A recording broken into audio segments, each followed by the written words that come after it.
जाते हैं आप। हम कहते हैं बच्चों को शीर्षासन करना चाहिए। क्या करना चाहिए? सिर के बल खड़े होना सिखाओ बच्चों को। सिर के बल क्या? सिर के बल क्या? सिर के बल खड़े होना। शीर्षासन क्या होता है? क्योंकि हमारा जो ब्रह्मांड है ये है, क्या है ये ब्रह्मा, पूरी सारा दिमाग यही तो है ना। मैन ऑफिस, हेड ऑफिस शरीर का ये है ना। यहाँ पे ना खून की कमी, जैसे हम बैठे हैं तो खून नीचे तो है, यहाँ तक ठीक ठीक पहुँच नहीं पाता, इसलिए हमें शीर्षासन करना होता है। शीर्षासन करने पे यहाँ दबाव बनता है, तो दबाव बनता है, प्रेशर। आपके घर पे नल होता है, आप हाथ लगाएं तो प्रेशर से पानी निकलता है ना। आप घर को साफ करना हो तो प्रेशर का पानी चाहिए ना, प्रेशर साफ कर। ऐसे जब यहाँ दबाव पड़ता है, आपका वजन जब ऊपर आ जाता है, यहाँ दबाव पड़ता है, तो जो चोक हो जाती हैं नासिक नलियाँ सब क्लियर हो जाती हैं, तो फिर दिमाग बिल्कुल खुल जाता, प्रखर हो जाता, शार्प हो जाता। सोचने की, समझने की, डिसीजन लेने की क्षमता 10 गुना बढ़ जाती है। इसलिए हमें शीर्षासन करना चाहिए। योग तो हमारे भारत की प्राचीन परंपरा है। शीर्षासन जरूरी है, सूर्य नमस्कार जरूरी है। जरूरी बच्चों को 5-10 मिनट योग करना चाहिए। योग करने से स्वस्थ रहेंगे और दिमाग उनका बिल्कुल आनंदित रहेगा। और बच्चों को ना लोड लेके नहीं पढ़ना चाहिए, बहुत ज्यादा सोच सोच के ना। बच्चों को स्मूथली पढ़ना चाहिए, बहुत आनंदित से हंसते हुए पढ़ना चाहिए, प्रसन्न मुद्रा में रहना चाहिए, हर हाल में प्रसन्न रहना चाहिए। कोई बात नहीं। कई बार बच्चे सोचते हम तो फेल हो गए। कई बार ना बच्चे आत्महत्या कर लेते हैं फेल हो जाने के कारण। गलत डिसीजन है। फेल हो जाने से जरूरी नहीं है कि आपका भाग्य रुक गया ना। गुरुत्वाकर्षण का सिद्धांत किसने दिया था? नाम बताओ, क्या नाम था? न्यूटन, है ना। गुरुत्वाकर्षण का सिद्धांत न्यूटन ने दिया था। ये कौन था न्यूटन? 8वीं में 4 बार फेल हुआ है न्यूटन। 8वीं में कितने बार? मास्टर जी ने एक क्लास से निकाला, चल 4 बार फेल हो गया। जो विद्यार्थी 8वीं में 4 बार फेल हुआ हो, वो पूरी दुनिया को गुरुत्वाकर्षण का सिद्धांत दे के चला गया। क्या जरूरत है पास होने की? आपकी बुद्धि यदि है, विवेक है, तो आप जहां हैं आप बहुत कुछ कर सकते हैं। जरूरी थोड़ी कि मेरे पास डिग्री। आपके बीच में बैठा हूं, आपने तो नहीं पूछा महाराज जी आपकी डिग्री क्या है? एपीजे अब्दुल कलाम से किसी ने नहीं पूछा कि आपने परमाणु बना दिया, आपकी डिग्री क्या है? बोलो, पूछा नहीं। आप जब आविष्कार करने बैठेंगे तो आप दुनिया को करके दिखाएंगे। जरूरी नहीं है कि आपके पास डिग्री हो। टाटा बिड़ला 5वीं फेल थे इनके। जो टाटा बिड़ला थे, जो इनके चीफ थे, मुखिया थे, वो कौन सी क्लास तक पढ़े थे? 5वीं तक पढ़े थे। 6वीं नहीं पढ़े, 5वीं तक। 5वीं तक पढ़ने वाला आज बड़े बड़े IAS IPS को अपनी नौकरी पर रखता है। 5वीं तक पढ़ने वाला। ऐसे कितने एग्जाम्पल मैं आपको दे सकता हूं। अंबानी को पूछो क्या पढ़ा है? रिलायंस का मालिक क्या पढ़ा है? 10वीं के ऊपर डिग्री नहीं है। आज पूरी दुनिया में बिजनेस से व्यापार है, पूरी दुनिया को अपने कंट्रोल में रखा है।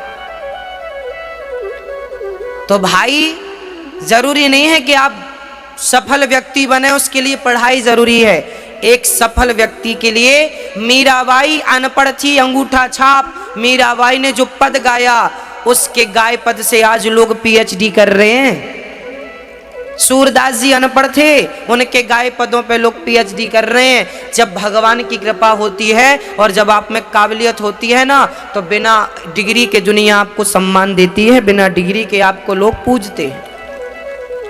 जरूरी नहीं है कि आप फेल हो गए तो आपका भाग्य खराब, आपका भविष्य, नो, ऐसा नेगेटिव ना सोचो। पहले तो मन लग, अब इसका मतलब ये नहीं कि आप पढ़ो ही मत, फेल ही होना है। पढ़ाई करो, मन लगा के पढ़ो, परंतु जीवन में नेगेटिव कभी ना सोचो, पॉजिटिव ही सोचना चाहिए। भगवान श्री कृष्ण का विवाह संपन्न हुआ। जब उन्हें वो मणि चुराकर सत्यजित जी ले गए, उनके भाई प्रसेन, और कलंक कृष्ण को लगा, तब ये जंगल गए, प्रसेन को मरा देखा। जामवंत जी से युद्ध 27 दिन तक किया, जामवंत जी को युद्ध में पराजित किया और वहां से मणि लेकर आए। जाम्बवती से दूसरा विवाह हुआ, तीसरा विवाह भगवान का हुआ है। मणि जब लौटाई सत्यजित से सत्यभामा नाम की बेटी उनकी थी। तीसरा विवाह सत्यभामा से, चौथा विवाह कालिंदी यमुना से, पांचवा विवाह भगवान का हुआ मित्रविंदा से, छठवां विवाह भगवान का सत्या से, सातवां विवाह भद्रा और आठवां विवाह भगवान का लक्ष्मणा से संपन्न हुआ। ये 8 विवाह संपन्न हुए लक्ष्मणा सहित। भौमासुर नाम का एक दैत्य था, उसने 16,100 कन्याओं को बंदी बना रखा था। आज भगवान की कृपा हुई तो भगवान ने भौमासुर का उद्धार किया, उन कन्याओं को जेल से मुक्त किया। देवियों किराया खर्चा लो, अपने अपने घर को जाओ। वो कन्या बोली, प्रभु अब सबको छोड़ के आपकी शरण में आ गई हैं, अब आप मत छोड़िए हमें, हमें कोई अपनाएगा नहीं। जिन्हें कोई अपनाने को तैयार नहीं था, क्योंकि वो पर पुरुष के पास रह चुकी थी, अब उनके भाई उनके अपने नहीं अपनाते, तो कोई नहीं अपनाता, उसे गोविंद अपना लिया करते हैं। टोटल विवाह हो गए 16,108।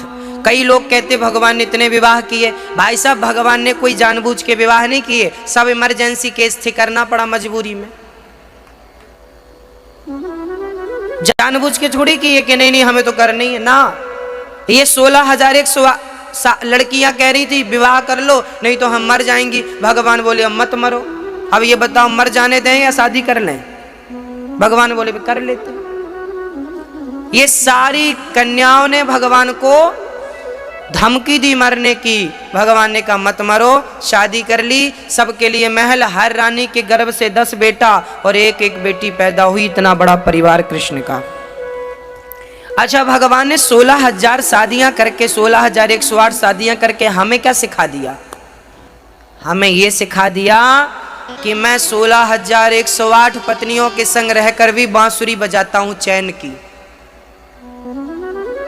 और तुम एक के संग परेशान हो। एक तुमसे निभाई नहीं निभ रही है, एक तुमसे चल नहीं रही है। ये गृहस्थी प्रसन्न चित्त से गुजरती है। गृहस्थी में संस्कारों की जरूरत होती है, समझदारी की जरूरत होती है, सहनशीलता की जरूरत होती है, गुरुजनों के आशीर्वाद की जरूरत होती है। तब ये गृहस्थी बहुत बढ़िया से चलती है। ऐसे नहीं चलती। लोगों के घर में दंगे हो रहे हैं, घर में शांति नहीं है, पर भगवान के घर शांति है, क्योंकि वो गृहस्थी निभाना जानते हैं। आप लोग भी थोड़ा गृहस्थी कैसे चलनी चाहिए इसका पाठ पढ़ लिया करिए, कथाएं सुन लिया करिए, फिर शादी करिए। और कर लिए हैं तो सुन लो और ठीक ठीक चलाओ। भगवान ने इतने विवाह किए और बड़े बड़े आनंद से रहते हैं। एक दिन भगवान रुक्मणी से कह रहे थे तुम्हें क्या जरूरत थी हमसे शादी करने की, शिशुपाल से तो तय हो गई थी। ये बात भगवान तब कह रहे हैं जब रुक्मणी के बहुत सारे बच्चे हो चुके थे। भगवान बोले अभी भी कुछ नहीं बिगड़ा, चली जाओ। मजाक कर रहे थे भगवान। रुक्मणी जी बोली बेहोश होके गिर गई। भगवान कह रहे हैं चली जाओ, जो बेहोश हो गई। भगवान ने थामा है और प्यार भरी बातें हुई। पति पत्नी को ना प्यार की बातें करते रहना चाहिए, थोड़ा हंसना भी होना चाहिए, हंसते रहो। आप लोग ना हंसते कम हैं। बोलो घी घी, भैया बोलो घी। हाँ, देसी घी बोलो, डालडा नहीं। थोड़ा हंसते रहो, मुस्कुराते। देखिए क्या होता है, अभी दिन है कि रात? रात है। क्या आप रात को दिन कर सकते हैं? क्या नदी को समुद्र बना सकते हैं? क्या समुद्र को नदी बना सकते हैं? क्या नीम को आम बना सकते हैं? आप प्रकृति को नहीं बदल सकते, संसार को नहीं बदल सकते, पर अपने आप को तो बदल सकते हैं। तो आप दुनिया मत बदलिए ना, आप जिस दिन अपने आप को बदल देंगे दुनिया अपने आप बदल जाएगी। इसलिए प्रसन्न चित्त। हाँ, हानि लाभ जीवन मरण तो जो निश्चित है होगा। हानि सबके साथ होती है, लाभ भी सबके साथ होता है, पर हर हाल में हमें क्या रहना चाहिए? खुश रहना चाहिए, प्रसन्न।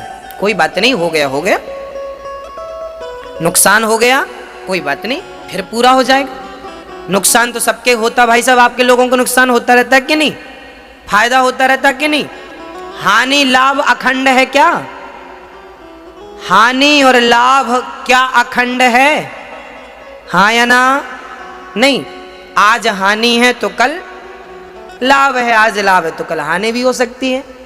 आज हम प्यार से रह रहे हैं, कल लड़ाई झगड़ा भी थोड़ा बहुत हो सकता है, पति पत्नी में, घर पर, कोई बात नहीं। ये चीजें अखंड नहीं है, आज है कल नहीं रहेंगी, पर होठों की मुस्कान कल भी रखनी है और आज भी रखनी है और आगे भी रखनी है। आप खुश हैं तो जीवन के बहुत सारे काम तो प्रसन्न चित्त से हो ही जाते हैं। कई बार डिप्रेशन में चले जाते हैं। एक देखिए, एक छोटी सी बात कह के पूरा सब्जेक्ट में क्लियर कर दूंगा। एक बार क्या हुआ, एक साहब जी, आपके लिए बोल रहा हूं, एक साहब दिल्ली जा रहे थे, शायद आपके गांव के थे, शायद, कंफर्म नहीं, शायद आपके गांव के थे। दिल्ली जा रहे थे, खुद की गाड़ी थी, नई गाड़ी थी, कार, रोड भी अच्छा है दिल्ली तक का, वाया लखनऊ जा रहे थे। बड़ी तेज गाड़ी चल रही थी, चल रही थी, चल रही थी। अचानक एक पुल आया, नदी थी नीचे, पुल आया, पुल के ऊपर गाड़ी पंचर हो गई। सुनिएगा, पुल के ऊपर गाड़ी पंचर हो गई। अब पंचर हो गई, लो दिमाग खराब। अब उसे खोला, बोल्ट खोला, स्टेपनी चेंज करनी है ना, बोल्ट खोला। संयोग देखना कि पुल पर जो लोहा लगा रहता है ना, साहब ने बोल्ट खोल करके पुल के ऊपर रख दिया। जमा के 4 बोल्ट होते ना गाड़ियों में, नट ऊपर रख दिया। और जैसे ही स्टेपनी खोली, दूसरा चक्का लगाया, तो उसका हाथ लगा तो 2 बोल्ट नदी में गिर गए। अब बचे 2। अब जैसे उन्हें उठाने गए, 2 बचे, उन्हें उठाने गए तो फिर गलती हो गई, वो दोनों भी नदी में गिर गए। मतलब टोटल 4 नदी में समा गए। अब बताओ स्टेपनी कैसे बदले? अब कैसे चले गाड़ी? अब वो आदमी बड़ा परेशान हुआ। अब बताओ गाड़ी चल सकती है क्या? हाँ या ना? वो आदमी इंजीनियर था, बड़ा पढ़ा लिखा, बड़ा पढ़ा लिखा, बहुत परेशान, क्या करूं क्या, दूर दूर तक कोई दुकान नहीं और गर्मी की तपती धूप। वो आदमी परेशान, अब क्या करें, कोई रास्ता नहीं। परेशान लगा कि मेरी मीटिंग चली गई, आज मुझे लाखों का नुकसान होगा, समय पे नहीं पहुंचूंगा, नुकसान हो जाएगा। बहुत रोया, बहुत परेशान हुआ। तभी वहां सामने से एक गाय चरा करके एक चरवाहा लौट रहा था। गाय चराकर एक चरवाहा लौट रहा था। तभी उस चरवाहे ने देखा कि ये इंजीनियर साहब बड़े परेशान चल, बड़े परेशान हैं। गाय के चरवाहे ने पूछा, भाई साहब आप परेशान क्यों हैं? इंजीनियर ने कहा, यार तुम मूर्खों के क्या मुंह लगना, हम तो परेशान हैं, क्या तुम हमारी परेशानी दूर कर दोगे? तुमसे क्या बात करना? गाय चराने वाला बोला, साहब बताइए तो शायद मैं आपके काम आ जाऊं। तो इंजीनियर साहब ने कहा, क्या बताएं, हमारे 4 बोल्ट ये नदी में गिर गए, अब हम गाड़ी कैसे चलाएं? गाय के चरवाहे ने कहा, बहुत इजी है साहब, आप एक काम करिए, आपकी गाड़ी में 3 चक्के और हैं, उन तीनों का एक एक बोल्ट खोल लीजिए, तीनों का एक एक बोल्ट खोल लीजिए और 3 बस लीजिए। आपकी गाड़ी धीरे धीरे आगे 10 किलोमीटर दूर शहर है, वहां आपके बोल्ट मिल जाएंगे, तो आपका काम रुकेगा नहीं। ये कह के चरवाहा तो आगे चला गया। इंजीनियर माथा पकड़ के बैठा, राम राम, मैं इतना पढ़ा लिखा, मुझे ये बात सूझी नहीं, और ये गाय चराने वाले ने सुझा दी। क्यों? जरूरी नहीं है कि आप पढ़े लिखे हैं तो आपके पास दिमाग सब तरह का हो। क्यों नहीं? अब मुझे आपसे उत्तर चाहिए। ये बताइए, उस इंजीनियर ने ये क्यों नहीं सोचा कि इसका एक समाधान मेरे पास है? क्यों नहीं सोचा? क्योंकि वो दिल्ली को सोच रहा था कि मेरी मीटिंग चली जाएगी, मेरा नुकसान हो जाएगा। वो अपने दिमाग को वहां लगाया। उसने यदि अपने आप को थोड़ा शांत किया होता, थोड़ा प्रसन्न किया होता, तो प्रसन्न चित्त में कुछ सूझता। कई बार आप लोग भी ऐसी डिप्रेशन में, कोई भी नुकसान हुआ तो आपकी सोचने समझने की जो क्षमताएं हैं वो खत्म हो जाती हैं। क्या करें क्या ना करें कुछ समझ नहीं आता, क्योंकि आपने अपने दिमाग को गर्म कर लिया है, क्योंकि कचरा भर लिया। आप जरा शांत हो जाइए, बिल्कुल रिलीफ हो जाइए, शांत प्रसन्न रहिए, थोड़ा होठों पे मुस्कान रखिए। जब जीवन में बहुत बड़ी विपत्ति आए ना, तो भी जरा प्रसन्न रहिए, क्योंकि जब भी मुसीबत आती है तो कोई ना कोई रास्ता होता जरूर है। बदनसीबी से हमें वो रास्ता नजर नहीं आता, और नजर तब आएगा जब आप बिल्कुल प्रसन्न होंगे, शांत होंगे। रास्ता होते हैं, दुनिया में ऐसी कोई मुसीबत नहीं है जिसका रास्ता ना हो। बताइए, ऐसी कोई परेशानी है जिसका कोई रास्ता ना हो? हाँ या ना? रास्ता सबके होते हैं। हर मुसीबत से निकलने का कोई ना कोई रास्ता होता है, परंतु समय पर हमें वो रास्ता दिखाई नहीं पड़ता। साहब ने बोल्ट खोले, लगाए, गए, आगे उनका काम बन गया। ये चीजें छोटी छोटी हमें सिखाती है कि कभी भी हमें अपना संतुलन नहीं खोना, हमें कभी भी अपनी धैर्यता नहीं खोना। कितना भी कठिन पेपर आ जाए, कितने भी कठिन सवाल सामने आ जाएं, पर प्रसन्न चित्त से 2 मिनट सोचो, शांत चित्त से मनन करो, क्या समाधान हो सकता है, कितना बढ़िया हो सकता है, इस पर विचार करो, और विचार करने के बाद आगे बढ़ जाओ। No problem. जीवन में कभी समस्या आए तो रोइए मत, उनके समाधान की ओर अपनी बुद्धि को लगा दीजिए, समाधान निश्चित मिलेगा। परमात्मा उनका सपोर्ट करते हैं जो कभी हार नहीं मानते। जो हार जाते हैं, ईश्वर भी उनका साथ छोड़ देता है। राजा नरक पर भगवान ने कृपा की, पौंड्रक और काशीराज का उद्धार किया। अब मैं एक बात निवेदन आपसे कर दूं, पौंड्रक नाम का एक राजा था जो नकली भगवान बना घूमता था, नकली हाथ लगा लिया और अपने आप को वासुदेव कहता था, मैं कृष्ण हूं, मैं कृष्ण हूं। भगवान ने सुदर्शन से सिर काट दिया बाद में। आज भी हमारे भारत में कुछ नकली भगवान हैं। आज भी हमारे भारत में राम के जमाने में, कृष्ण के जमाने में नकली भगवान थे। पौंड्रक उसका नाम था कृष्ण के जमाने में। आज भी कुछ नकली भगवान हैं, है या नहीं? आजकल एक बाबा जी को आप लोग मंदिर में बिठा देते हैं, बाबा जी, राम जी को नीचे, कृष्ण जी को नीचे, बाबा को ऊपर। क्यों? भगवान। वाह रे भगवान।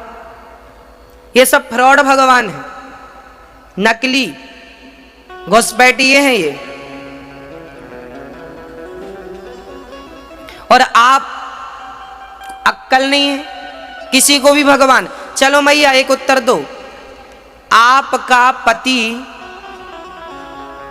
आपके पति के सिवा क्या दूसरा भी हो सकता है? मैया जी जवाब दीजिए, क्या आपके पति की जगह कोई ले सकता है? क्या आपके पति की जगह कोई दुनिया का पुरुष ले सकता है? हाँ या ना? अब कोई कहे कि ये पुरुष बहुत धनवान है,